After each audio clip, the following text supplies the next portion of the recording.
ಹಿಂದುತ್ವದ ಬಗ್ಗೆ ಮಾತಾಡ್ತಾರೆ, ಹಿಂದುತ್ವದ ವಿಚಾರ ಹೋದ ಬರ್ತಾರೆ. ಹಾಗಾಗಿ ಆ ಸಮುದಾಯದಲ್ಲಿ ಹಿಂದುತ್ವದ ಬಗ್ಗೆ ಪ್ರಖರವಾಗಿ ಮಾತಾಡುವ ವ್ಯಕ್ತಿ ಅಂತ ಜನ ಇವತ್ತು ಗುರುತಿಸ್ತಾ ಇದ್ದಾರೆ ಅವರನ್ನು. ಆಯಿತಾ? ಕರ್ನಾಟಕದ ವಿಚಾರ ಬಂದಾಗ ಮಹಾರಾಷ್ಟ್ರದಲ್ಲಿ ದೇವೇಂದ್ರ ಫಡ್ನವೀಸು, ಉತ್ತರ ಪ್ರದೇಶದಲ್ಲಿ ಯೋಗಿ ಆದಿತ್ಯನಾಥ್ ಹಿಂದುತ್ವವನ್ನು ಇಟ್ಕೊಂಡು ಸತತವಾಗಿ ಮಹಾರಾಷ್ಟ್ರದಲ್ಲಿ 3ನೇ ಸರಿ ಅಧಿಕಾರಕ್ಕೆ ಬರ್ತಾ ಇದ್ದಾರೆ, ಉತ್ತರ ಪ್ರದೇಶದಲ್ಲಿ 2ನೇ ಸರಿ ಅಧಿಕಾರಕ್ಕೆ ಬಂದಿದ್ದಾರೆ ಅಂತಂದರೆ ಕರ್ನಾಟಕ ಅವ್ರ 2 ಸ್ಟೇಟ್ಗಿಂತ ಬೆಟರ್ ಇದು. ಯಾಕೆಂತಂದರೆ ನಮಗೆ 1960ಸಲ್ಲೇ ಸಂಘದ ಕಾರ್ಯಕರ್ತರುಗಳು ಅವತ್ತು ಅವರು ಪ್ರಾಮಾಣಿಕತೆಯಿಂದ ಯೋಗ್ಯತೆ ಆಧಾರದ ಮೇಲೆ ಗೆದ್ದು ಬಂದಂಥವ್ರು 83ನಲ್ಲೇ ಎ.ಕೆ. ಸುಬ್ಬಯ್ಯನವರು ಇದ್ದಂಥ ಸಮಯ 18 ಸೀಟ್ ಗೆದ್ದಿದ್ದ ಅಂಥ ಒಂದು ಊರು. ಇಲ್ಲಿ ಯಾಕೆ ನಾವು ಗೆಲ್ಲಕ್ಕಾಗಲ್ಲ? ಈ ಹಿಂದುತ್ವನ ಬೈಂಡಿಂಗ್ ಫೋರ್ಸ್ ಆಗಿ ಯಾಕೆ ಇಟ್ಕೊಳಕ್ಕೆ ಹೋಗಲ್ಲ?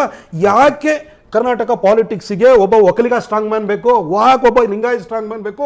ಯಾಕೆ ಇವ್ರಿಗೆ ಜಾತಿ ಬೇಕು? 33% ಇರುವಂಥ ಮರಾಠರ ಕಲೆ ಏನೂ ಮಾಡೋಕ್ಕಾಗಲಿಲ್ಲ? ಅವರನ್ನು ಕೂಡ ಹಿಂದೂಗಳಾಗಿ ಬರಲಿಲ್ವ? ಇವತ್ತು ನಾವೆಲ್ಲ ಓಡಿದ್ರೆ ನಾವು ಮುಗಿತೀವಿ ಅಂತ ಹೇಳ್ಬಿಟ್ಟು ಅವ್ರಿಗೆ ಗೊತ್ತಾಯ್ತಲ್ವಾ? ಹಾಗಿರ್ಬೇಕಾದ್ರೆ ಸಮುದಾಯವನ್ನು ಇಟ್ಕೊಂಡು ಒಂದೊಂದು ಜಾತಿಗಳನ್ನ ಇಟ್ಕೊಂಡು ಆ ಜಾತಿಯ ರೆಪ್ರೆಸೆಂಟೇಟಿವ್ಸ್ ನಾವು ಅಂತ ಹೇಳ್ಬಿಟ್ಟು ಟಾಪ್ ಪೋಸ್ಟನ್ನ ಕ್ಲೈಮ್ ಮಾಡುವಂಥ ಮನಸ್ಥಿತಿ ಯಾಕೆ?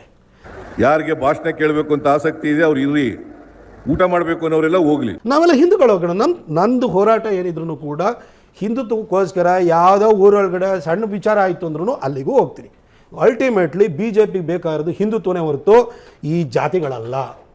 ಇದು ಗೌಡ್ರ ಪಾರ್ಟಿನೂ ಹೋಗೋದು ಬೇಡ, ಲಿಂಗಾಯತರ ಪಾರ್ಟಿನೂ ಹೋಗೋದು ಬೇಡ, ಬ್ಯಾಕ್ವರ್ಡ್ ಪಾರ್ಟಿನೂ ಹೋಗೋದು ಬೇಡ, ಯಾವ ಪಾರ್ಟಿನೂ ಹೋಗೋದು ಬೇಡ. ಇದು ಸಮಸ್ತ ಹಿಂದೂಗಳ ಪಾರ್ಟಿ ಆಗಿರಬೇಕು.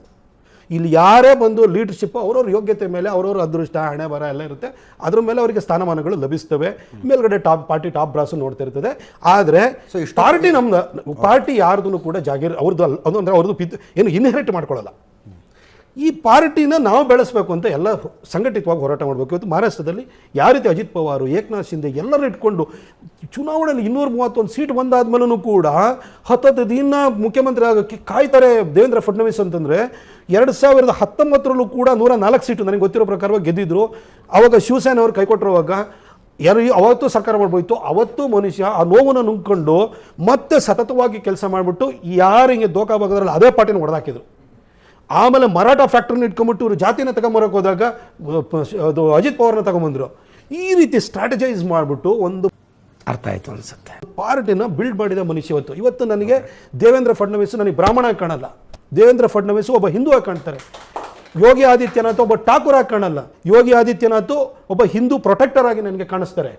ಹಾಗಾಗಿ ಅವರಿಗೆ ಇವತ್ತು ಜನಮಾನಸದಲ್ಲಿ ಸ್ಥಾನಮಾನ ಸಿಗ್ತಾರೆ. ಅವರ ರಾಜ್ಯದ ಗಡಿಗಳ ಆಚೆಗೂ ಕೂಡ ನಮ್ಮ ಕಾರ್ಯಕರ್ತರು ಅವರಿಂದ ಪ್ರೇರಿತರಾಗ್ತಾರೆ, ಅವ್ರ ಬಗ್ಗೆ ಒಂದು ಪ್ರೀತಿ ಭಾವನೆಯನ್ನು ಬಳಸ್ಕೊಂಡಿದ್ದಾರೆ. ಹಾಗಿರ್ಬೇಕಾದ್ರೆ ಅದೇ ಹಿಂದುತ್ವದ ಆಧಾರದ ಮೇಲೆ ಕರ್ನಾಟಕದಲ್ಲೂ ನಾವು ಯಾಕೆ ಈ ಪಾರ್ಟಿಯನ್ನು ಕಟ್ಟಬಾರ್ದು?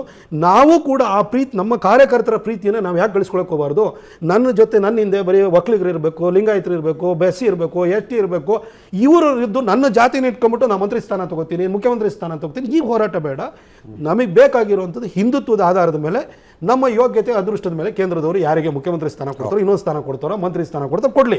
ಆದರೆ ನಮ್ಮ ಗುರಿ ಸಂಕಲ್ಪ ಉದ್ದೇಶ ಅನ್ನೋದು ಹಿಂದುತ್ವಕ್ಕೆ ನಮ್ಮ ಬದ್ಧತೆ ಆಗಿರಬೇಕು.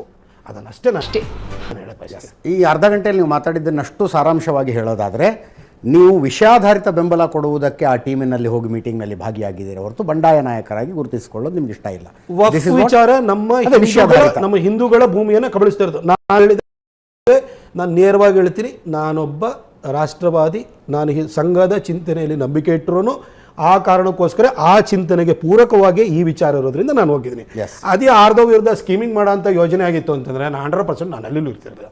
ಯಾಕಂದರೆ ಯಾರಿಗೂ ವಿರುದ್ಧನೋ ಇದು ಮಾಡೋದು, ಪಿತೂರಿ ಮಾಡೋದು, ಯಾರನ್ನ ಮುಗಿಸ್ಬೇಕು, ಯಾವುದೋ ನಾಯಕತ್ವ ಹೊಡ್ಕೊಳ್ಬೇಕು, ಆ ಥರ ಯೋಚನೆ ಇಟ್ಕೊಂಡವ್ರ ಜೊತೆ ನಾನು ಯಾವತ್ತೂ ಕೈ ಜೋಡಿಸಿಲ್ಲ. ಯಾಕೆಂದರೆ ನನಗೆ ವೈಯಕ್ತಿಕವಾಗಿ ನಾನೇನೋ ಆಗಬೇಕು ಅಂತ ನನಗೆ ಆಸೆನೇ ಇಲ್ಲ.